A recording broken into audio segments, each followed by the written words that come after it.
How's it going, guys? And it's hello from... Hi guys, it's hello from Bob and hello from... me, Ramon. Indeed, we're back.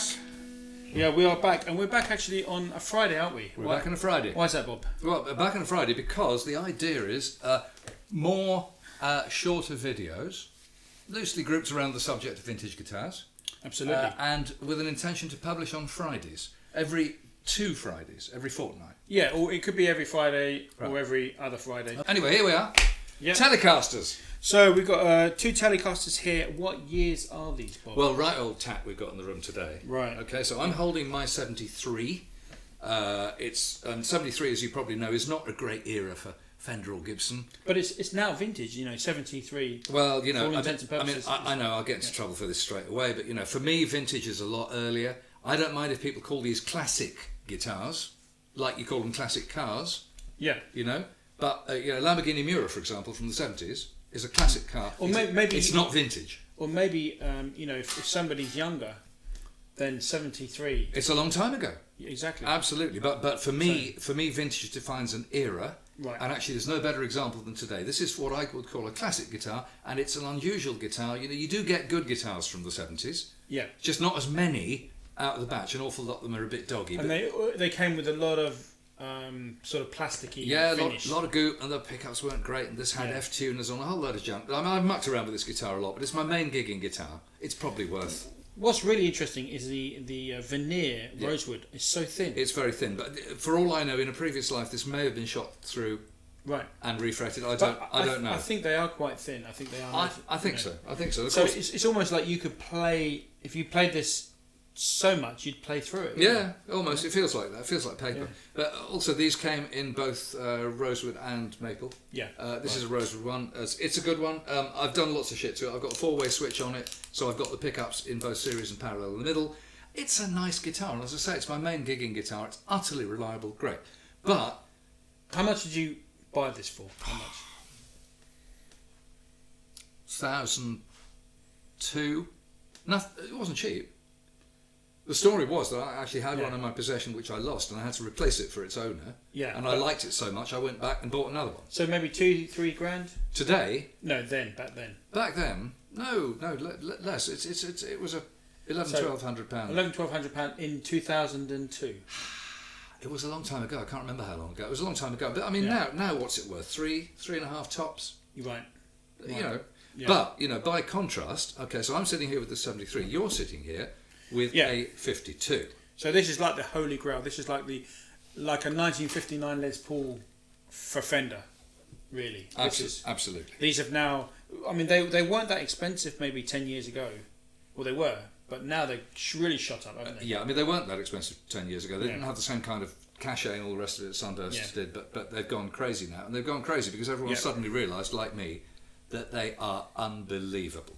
Unbelievable guitars. These guitars from the early 50s, the wood was probably 75 or 80 years old before the guitar's made. It's 70 years old now. That's 150-year-old wood for a start. Okay, right. Whereas this is 73, so that's 40 years old, and the wood was probably 2 years old, if you're lucky, right? And it's probably spent the rest of its life. And the weight, if just picking up that, this is heavy, pretty heavy. How many pounds? 8.5? I don't know. I can weigh it, but and this is super light. Super light. So the first thing is the wood is amazing, and if you just play just.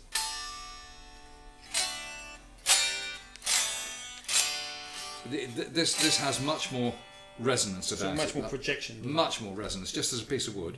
So the pickup is wound with 43 gauge wire, which is an early Telecaster characteristic. And to my ear, what that does is it gives you all the Telecaster bite and twang, but it gives you more thunk as well. So we can...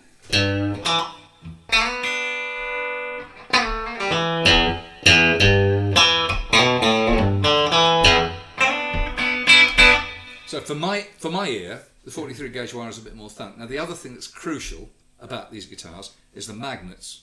Okay, I didn't know this until recently. The magnets in these pickups they're Alnicos, but they're only Alnico 3, and basically you've got a lot of aluminium, you've got a lot of nickel, you've got very little cobalt in an Alnico 3, and that makes the pickup sweeter. By 54, you're getting white guards coming in.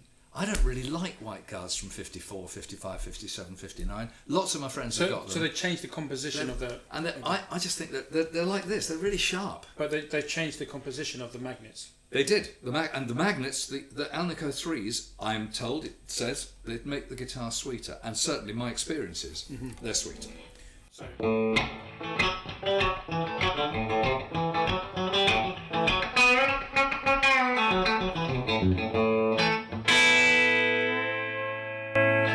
So that's on the bridge pickup. So that's a really quite a sharp. The opportunity to be really sharp. Yeah. But that was cutting and biting and present. Yeah.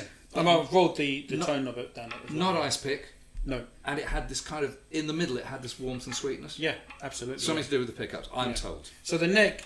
Let's have a look at the neck.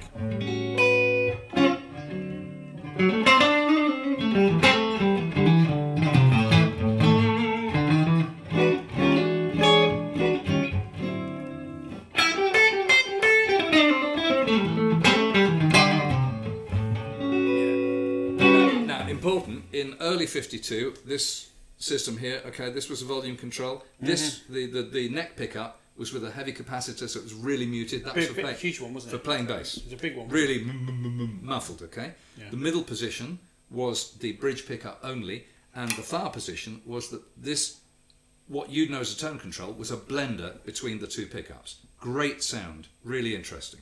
Okay. This is later. Because back in those days, bands didn't own a bass, so they used one of these. Well, sometimes, yeah. As a bass. Yeah, absolutely. Multitask. And of course, also people could earn double union rates. Yeah. And all that stuff. Yeah. So this one is a much more conventionally wired Fender, so all three positions, neck, middle and bridge, tone and volume. Right. Okay, much more conventional wiring. I was playing a 52 the other day with the blender circuit against this. Guitars sounded really similar, really, but the blender thing does a different... I like both. Yeah. I'd be happy with either. And the Bakelite, nice Bakelite pickguard? Yes, although that Bakelite pickguard is not right. Right. Okay, it's too glossy. But the interesting thing is on the underneath of these pickguards, if you know your stuff, you'll know that there's a 5 or so inch circle. Yeah. Right? Yeah. That is the top of a paint tin on which these scars were sprayed. Oh, right. Because Glendale, the Repros, actually have the same thing. Well... Oh, no, not Glendale, Callahan. Okay, Callahan, so they have the same thing. this may then be one of those, but Yeah. the top face of this is not right. Okay, but the underneath, someone's taken the trouble to make it kind of half right. Yeah, well, Callahan actually do that, so it could be a Callahan. Could be, but the guard on this is not right. But apart from that, it's classic. It's and also if you run your finger around the edge here, it's going to be all wobbly. That's because these were hand cut with shears. Right. Whereas by the time this was made, many years later, these were made obviously by machine. Yeah, and it is really wobbly. You can really see that, guys. Yeah. This is hand built, Yeah. And as I understand it, the serial numbers between the beginning of Fenders and 54, they went up to about 5,000. And they're not necessarily completely in order, but they didn't use all 5,000 up. There are probably between 2,500 and 3,000 guitars made in that era. And tell me about the thickness of this guitar, Bob. Yeah, it's definitely thin. It's thinner. Is it thinner? It feels a little bit thinner, just Right. a tad thinner. That's one of the reasons why the guitar is so light, but it doesn't hurt the tone. Right.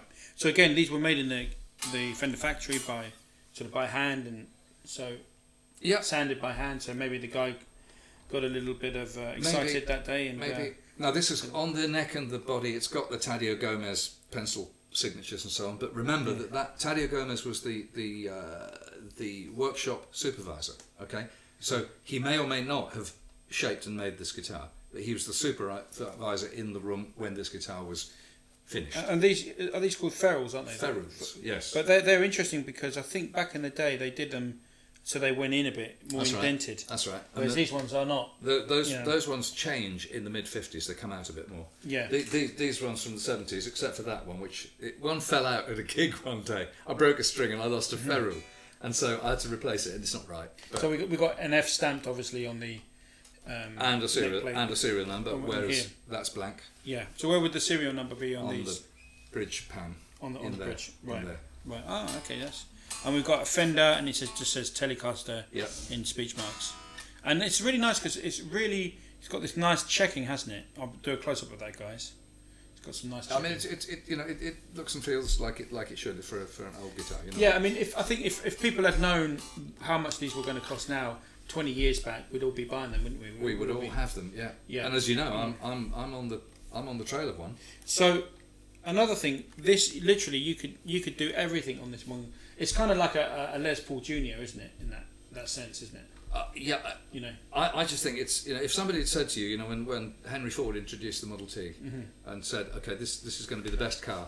Yeah. In 70 years' time, you would have laughed at him, right? But this still, for me, there is no better guitar that's ever been made. There are some that are close to its equals, but no one's ever improved on it. Well, anyone that knows me, and this goes back 20 years, anybody that knows me, I always say the same thing to them. I said, no matter what guitars you own, you're going to end up one day with a Telecaster Blackguard. I think that you're right. And that's the only guitar you need. And that's been my quote for the last 20 years. Because really, I actually first started on a Squier version of one of a Korean, which was a pretty good guitar actually, and it was a maple neck, and I sold it, and I was thinking one day I'm going to get another one, and I'm going to retire with just this guitar, because this is literally, guys, all you need. Well, I live with lots of pretty tasty guitars and stuff, but I can actually imagine a situation where if you put me on a desert island with a really nice little tweed amp and this. You're sorted, aren't you? You can make pretty much any noise you want to. Yeah. So I think that's it, guys. And I think if you are poor and you can't afford one of these 52s, we should help them, shouldn't we? We should be. So let's.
It's goodbye from me, and it's goodbye from it.